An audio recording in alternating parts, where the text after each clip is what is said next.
Hey y'all, it's Lola the Manager, your new favorite project manager, tech junkie, and entrepreneur. Welcome back to season 2 of Life as a Project Manager. We're continuing our PM terminology series today with another project type you've probably managed without knowing the official term. Process improvement projects are some of the most impactful work you can do as a PM because it directly shows ROI, return on investment. You're taking something that's broken or inefficient and making it better with measurable results. Today, I'm breaking down what process improvement projects are, showing you real examples from my experience, and teaching you how to position this work on your resume for maximum impact. Let's ride!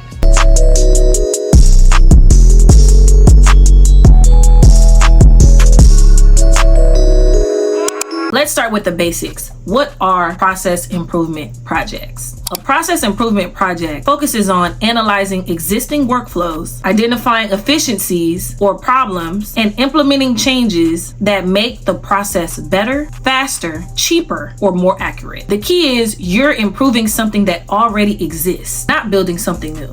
These projects can range from simple workflow tweaks to complete process redesigns. The goal is always optimization, getting better results with the same or fewer resources. Now, here's what process improvement projects typically look like in terms of who does what. Is this PM-led work? Yes and no. Sometimes PMs are asked to lead formal process improvement projects. Other times, PMs identify inefficiencies while managing other projects and propose improvement. In my case, with that contract amendment project that I've told you guys several videos ago, I was brought in as a project coordinator, but the work turned into a process improvement project once I analyzed what wasn't working. Who does the actual work? The PM doesn't usually execute the process improvements alone. You're working with people who actually do the work every day. They're your subject matter experts, or you might hear them called SMEs. In my contract project, I worked with the editorial team who managed contributors, the legal team who handled contracts, and the product team that pretty much handled everything else. They knew where the pain points were, and I facilitated the analysis and designed the improved solution. Is this outsourced or internal? It depends on the company and complexity. Some organizations hire process improvement consultants, especially for large-scale transformations. Others handle it internally with PMs or dedicated process improvement teams. Smaller companies might not have formal process improvement roles at all, so PMs end up doing it as part of their regular responsibilities. Now, you may be wondering, can I pitch a process improvement project to my company or my team? This is a great question because it affects how you approach these projects. You can absolutely pitch process improvement to your company or your team. In fact, that's often how the best improvements happen. If you're working on projects and notice repeated inefficiencies, bottlenecks, or manual work that could be automated, document the problem and propose a solution. Build a business case showing time saved, cost reduction, or error prevention. Now, sometimes leadership, they identify a problem and assign you to fix it. That's what happened when I did that contract amendment project. They knew last year's process failed and needed someone to improve it. Now, there's a key difference between when you pitch it and when they proposition it to you. When you're pitching this to your company or your team, you need to sell the value so that you can get buy-in. When the top dogs are coming to you, you already have the mandate and resources, but you might have tighter constraints or timelines. Nonetheless, process improvement projects are a good thing.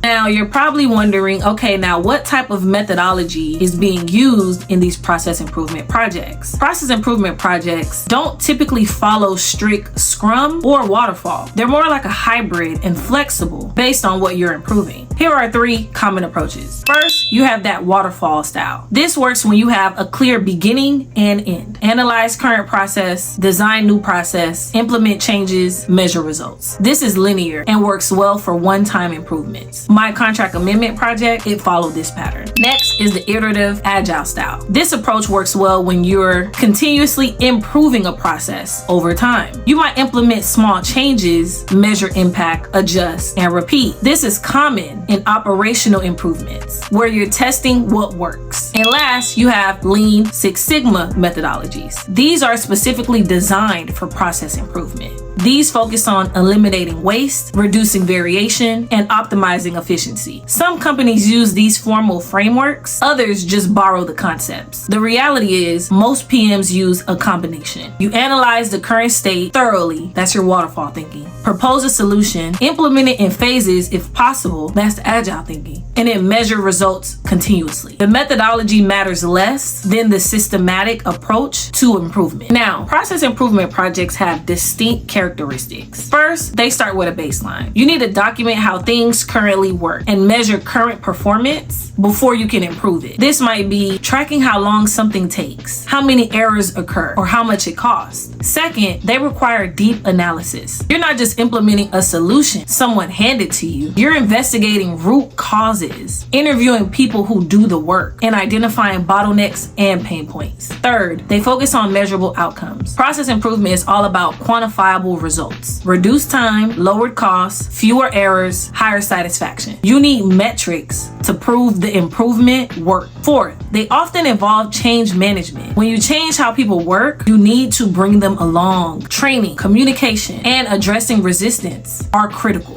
Finally, they typically have high ROI. Because you're eliminating waste or inefficiency, these projects often pay for themselves quickly through time or cost savings. Now, I know I've mentioned this before in prior videos, but this is the perfect time to talk about it. Let me walk you through a perfect example of a process improvement project from my experience. That contract amendment project I mentioned in my PM job was a catfish episode, that one. So what was the baseline? The company needed to send contract amendments to 2,000 plus contributors. The previous year, they did this manually by creating a DocuSign power form, emailed it to everyone, and only achieved 40% completion in 4 weeks. The previous coordinator had to manually search DocuSign for signed amendments and email copies one by one. Oh, and one more thing. She also had to manually upload these signed contracts to a folder in SharePoint. The analysis. I interviewed the editorial team, legal team, and product team to understand the process. I discovered multiple problems. They were only using primary email addresses, which were often assistants and not the actual contributors themselves. They had no automated reminders. Signed amendments weren't saving to a shared folder because their Microsoft access had expired. They didn't know this. I actually found that out. And there was no systematic follow-up process. Now, the solution? I implemented a DocuSign bulk send with all email types from Salesforce. That included their primary, secondary, and tertiary emails. I automated reminders every 2 days, auto delivery of copies after signing, auto save to SharePoint, and Salesforce reminders for non-signers. I also created a process for reviewing bounced emails, so the editorial team only got involved when we couldn't reach someone. The results? 97% completion in 4 weeks, with 80% completion within the first week alone. We went from 40% to 97% completion while reducing manual effort by probably 90%. This is textbook process improvement. I analyzed an inefficient process, identified the root causes of failure, designed a better solution, and delivered measurable results. Now, process improvement projects come in different types of flavors. A simple project could be streamlining an approval process by reducing the number of sign-offs required. Maybe it currently has to go through 5 people and you reduce it to 3, cutting approval time in half. A moderate project, automating data entry that's currently done manually. For example, instead of someone copying information from emails into a spreadsheet, you set up a form that feeds directly into your database. Now, a little more complex, redesigning an entire end-to-end workflow across multiple departments, like taking an order to cash process that involves sales, operations, finance, and customer service,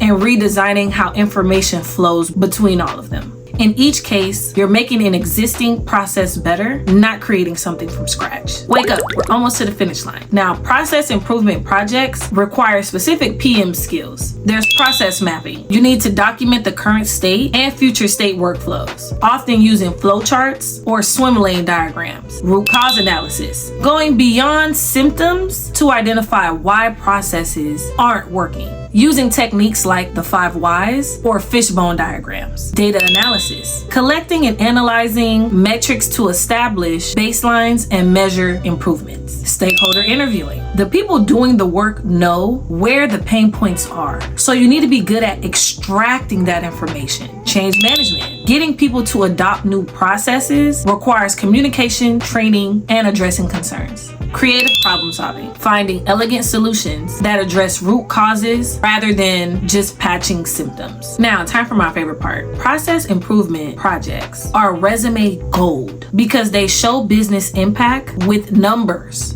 Here's how to write about them. On your resume, design automated workflow process for contract amendments, increasing completion rate from 40% to 97% while reducing manual effort by 90%. So I talked about what I did. I called out the results of what I did. Another example, led process improvement initiative that reduced overall cycle time from 10 days to 3 days, eliminating 4 unnecessary handoffs and saving the team 20 hours per week. You hear that? Waste elimination, reducing errors, all of that. For complex improvements, orchestrated cross-functional process redesign involving sales, operations, and finance, reducing order processing time by 60% and improving customer satisfaction scores by 25%. The formula, action verb, what did you do, plus what you improved, plus quantifiable result, plus business impact. Always include the before and after metrics to show the magnitude of improvement. Don't just say improved process. Show specifically what you improved and by how much. Now, from my experience, here are the mistakes to avoid in process improvement projects. Don't skip the baseline measurement. If you can't measure where you started, you can't prove you improved work. Don't design in a vacuum. The people doing the work every day know things you don't. Involve them in the analysis and solution design. Don't over-engineer. Sometimes the simplest solution is the best. Don't automate something complex when a simple checklist would work. Don't ignore change management. A perfect process that nobody follows is a failed project. You need adoption, not just implementation. And lastly, don't declare victory too early. Monitor the new process for a while to make sure it's actually working and hasn't created new problems. So, with all that, what process improvement project have you worked on? Share your before and after results in the comments. We love seeing measurable impact. Understanding how to frame your work as process improvement rather than just fixing stuff will elevate your professional brand and make your resume more compelling. And if you want more tips like this, be sure to join our Discord. It is my very own project management community that I created for us. So we had a place for career tips, advice, resources, and most importantly, job opportunities. Every single day, I drop job opportunities that I find in the US and internationally, as well as internships in the US and internationally. And most recently, I added a transitional jobs section where I post jobs that help you pivot into project management just to make that transition a little more smooth. Follow me at Lola the Manager on Instagram, Twitter, and TikTok for daily PM updates, career tips, or just to keep up with the kid. Next week, I'll be walking through my project portfolio, a mock one, that is, using Google Sites. It's a tutorial you do not want to miss if you're trying to build your own PM portfolio. And to close out, I can't end this video without saying thank you for being here and being part of the community. I appreciate you because you truly can be anywhere in the world right now, but you're here with me getting professional development, and I love that for you. Until next time.